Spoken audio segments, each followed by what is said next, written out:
Bonjour à tous et bienvenue sur Essence Baïka, j'espère que tu vas bien.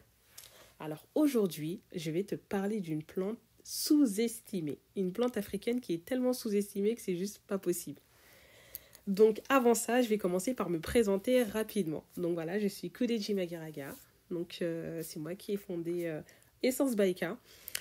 Donc on est sur la troisième saison. Donc voilà, si tu regardes un peu avant, on avait un été avec Tata Okandi. Ensuite, on est passé avec Racine by Kudeji. Et enfin, Essence Baïka. Donc à travers Essence Baïka, on parle de différents sujets. Et notamment des traditions ancestrales et des plantes. Donc ce qu'il faut savoir, c'est que je suis à la tête de Okandi. Okandi, c'est une marque que j'ai fondée en 2020, septembre 2020 pour être plus précise. Et l'idée, c'est de pouvoir valoriser les plantes africaines. Donc j'ai commencé en fait avec la racine de vétiver, donc le raméré. C'est une racine qui est très consommée par les femmes, notamment en Afrique de l'Ouest, qui est considérée comme l'allié de la femme en Afrique de l'Ouest, notamment au Mali. Et voilà, l'idée à travers Okandi, c'était de pouvoir valoriser cette plante, mais pas que, parce que voilà, on a commencé avec la racine de vétiver et puis on a continué avec plein de plantes. Voilà donc la petite parenthèse. Après, à côté de ça, voilà, je suis maman, mariée. Je suis aussi dans la finance de marché, dans le secteur de l'IT. Qu'est-ce que je peux dire d'autre encore j'ai aussi écrit 2 livres. On a un sur le secret des plantes africaines et un autre sur la grossesse, plantes et alimentation. Je suis aussi dans les associations humanitaires et culturelles. Et voilà, on essaye de faire pas mal de choses en tout cas. Voilà pour la petite présentation. Donc, ce que je disais voilà, au début, c'est que je voulais parler d'une plante qui est tellement sous-estimée que voilà, c'est juste pas possible. On a besoin de la valoriser, de la mettre en avant. Donc, avant de te parler de cette plante, je voulais juste faire un petit bond en arrière et te parler un peu de mon enfance. Et ce qu'il faut savoir, c'est que moi, de base, j'aime pas le lait. Voilà, j'aime pas le lait et j'aime pas le café. Bon, en étant petit, c'est pas très grave parce qu'on n'est pas censé boire de café. Mais voilà, moi, j'aime pas le lait. Donc, ça veut dire que le matin, quand j'étais petite, il n'y avait pas les céréales, il n'y avait pas tout ça parce que voilà, même le chocolat, on prend du lait et j'aime pas. Donc, voilà, même le chocolat au lait ou le chocolat. Bref, j'aime pas. J'aimais pas. J'aime pas parce que j'aime toujours pas.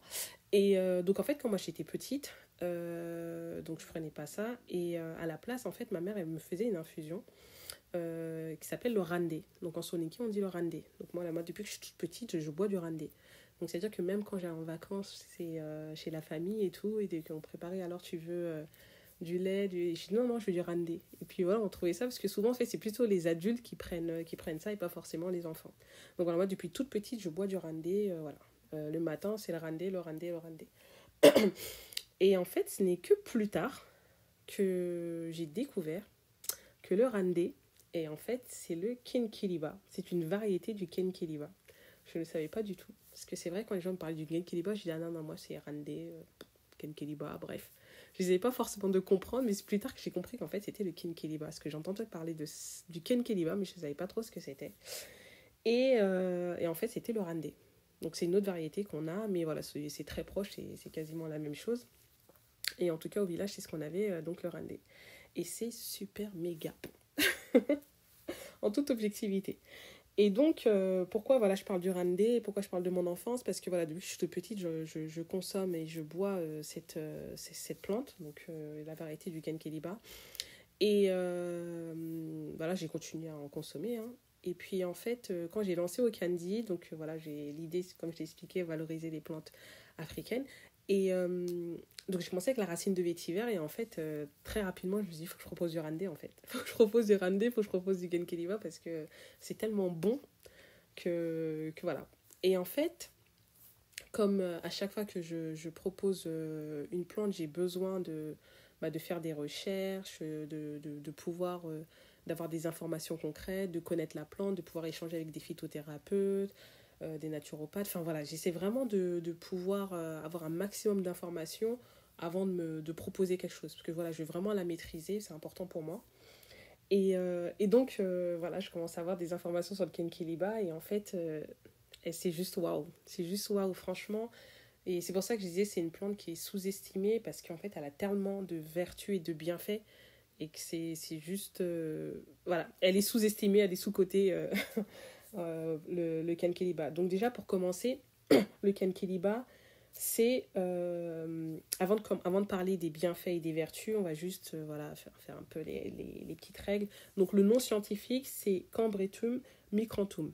Je ne prononce pas très bien, mais voilà. Donc ça, c'est le nom scientifique du Kenkeliba. Et en fait, c'est un petit arbre, un petit arbuste, en fait, qui fait à peu près de 2 à 4 mètres, qu'on va retrouver en Afrique, dans différentes régions d'Afrique. Donc voilà, c'est pas que Afrique de l'Ouest. Dans différentes régions d'Afrique, on va retrouver le Kenkeliba. Et ce sont les feuilles qu'on consomme. Donc en fait, c'est les feuilles séchées de Kenkeliba qu'on va faire bouillir. Donc ça va être en décoction ou en infusion et qu'on va consommer. Donc d'un point de vue déjà euh,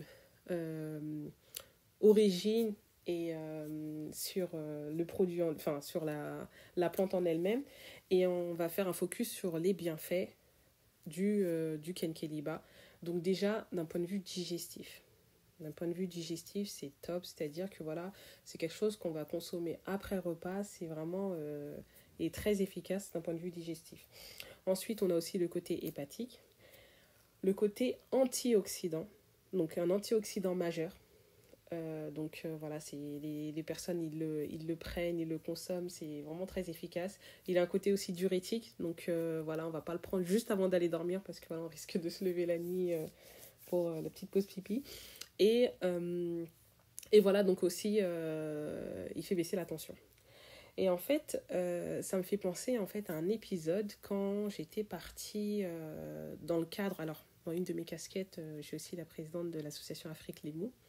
Donc big up à toute la team Afrique Lémou.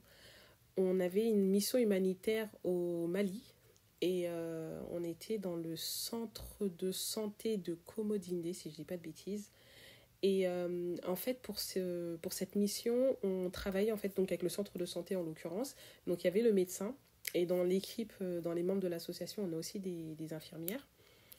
Et puis des non-infirmières, hein, on n'est pas dans le domaine médical. Et en fait, sur cette mission-là, on avait... alors, de base, on était parti pour un puits, si je ne dis pas de bêtises. On était parti pour un puits. Et à chaque fois, on essaye de faire 2 actions, c'est-à-dire 2 actions en une. Voilà, une pierre, 2 coups.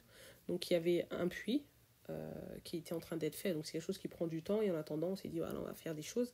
Donc, on était parti au centre de santé. Et l'idée, c'était de faire un genre de check-up... un petit check-up entre guillemets des personnes du village. Donc les gens venaient, on prenait la tension.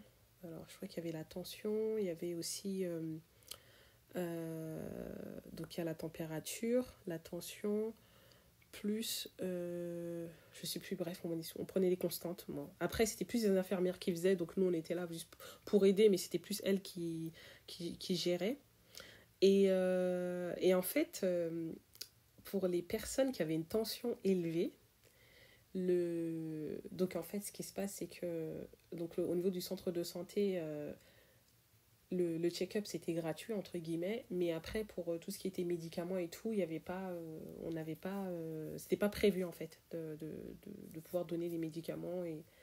Et ce qui se passait c'est que donc on prenait les constantes, donc nous on notait et tout, et les personnes qui avaient de la tension, ils leur remettaient un petit sac, avec des plantes. Et à l'intérieur, c'était du Kenkeliba. Et donc, en fait, je pose la question et tout. Je dis, mais c'est quoi vous remettez aux gens? Ils me disent, ouais, bah, pour ceux qui ont de l'attention, bah, après, le médecin les connaît. Et voilà, c'est le médecin du village, ils les connaissent. Et il m'a dit, voilà, pour ceux qui n'ont pas les moyens, ils prennent du Kenkeliba. Et le Kenkeliba, parmi ses propriétés, justement, il fait baisser la tension. J'ai dit d'accord, donc voilà, j'ai appris que en fait, voilà, le Kenkeliba il fait baisser la tension, et notamment c'est une des raisons pour laquelle il est déconseillé aux femmes enceintes, parce que voilà, il a le côté hypotenseur et il va faire baisser la tension, et c'est ce qu'il ne faut surtout pas quand on est enceinte. Donc voilà, pour revenir sur le Kenkeliba. Donc le Kenkeliba, c'est, comme je le disais, c'est une plante qui est vraiment sous-estimée. Elle a énormément de bienfaits et des vertus. C'est vrai qu'on parle beaucoup du moringa. On parle beaucoup du moringa et moins du Kenkeliba. Alors que c'est une plante qui peut être consommée vraiment à tout moment de la journée. Moi, j'expliquais, voilà, je prends le matin de manière générale. Bon, je ne vais pas généraliser en parlant de l'Afrique ni quoi que ce soit. Moi, je connais plus au niveau de l'Afrique de l'Ouest, même au niveau du Mali. Mais pas que. Je sais que voilà, le matin, on prend du kenkeliba. Pendant le ramadan, on en prend beaucoup, beaucoup, beaucoup. Donc, c'est vrai, pendant la période du ramadan, on boit beaucoup de kenkeliba. Donc, ça peut être le matin. Ceux qui se lèvent très tôt, ils vont prendre du kenkeliba. Et ça peut être aussi le soir, au moment de la rupture. Par exemple, les gens vont manger.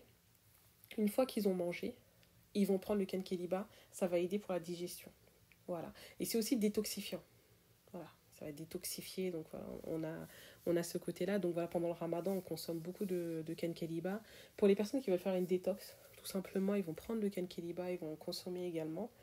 Et voilà, donc je trouve que c'est vraiment une plante qui est sous-estimée. Et en termes de goût, il n'y a pas photo. Il n'y a pas photo si je compare au moringa. J'ai rien contre le moringa, j'en consomme au contraire, j'aime beaucoup. Mais c'est juste que le moringa, on en parle, le kenkeliba, on n'en parle pas assez. Et en termes de goût, c'est le kenkeliba. Alors, attention, j'ai oublié de préciser. Donc le kenkeliba, il y a plusieurs variétés de kenkeliba. Voilà, en Afrique de l'Ouest, on ne va pas retrouver le même kenkeliba, elle n'aura pas tous le même goût. Donc, moi, celui que je consomme et celui que je connais bien en Afrique de l'Ouest, notamment au Mali, il a un goût qui va se rapprocher un peu de la verveine citronnée. Voilà, en termes de goût, si je peux essayer de orienter, on va se rapprocher un peu de la verveine citronnée en termes de goût. Et moi, je travaille actuellement avec une coopérative de femmes à Bamako. Et c'est elle, enfin dans la région de Bamako, c'est pas Bamako même, et c'est avec elle que j'ai le kenkeliba, et il est juste magnifique. D'un point de vue déjà, quand on sent déjà les feuilles, c'est magnifique. Et puis on boit ça, c'est top. Et quand je compare à ce qu'on peut trouver dans le marché, où on voit des boîtes où il y a écrit kenkeliba, ça n'a rien à voir. Rien à voir. Et puis en fait, dans d'autres régions, on peut avoir du kenkeliba qui est un peu amer. C'est vrai qu'il y a certaines personnes, quand on parle du kenkeliba, ah non, non, non, c'est trop amer, j'aime pas. En fait, il faut vraiment voir c'est quelle variété et où est-ce que d'où il vient. Je sais que je crois qu'Afrique centrale, il est un peu amer. Je vais pas généraliser ce que je maîtrise pas forcément, mais je sais que voilà, il y en a. Il sera pas forcément le même goût.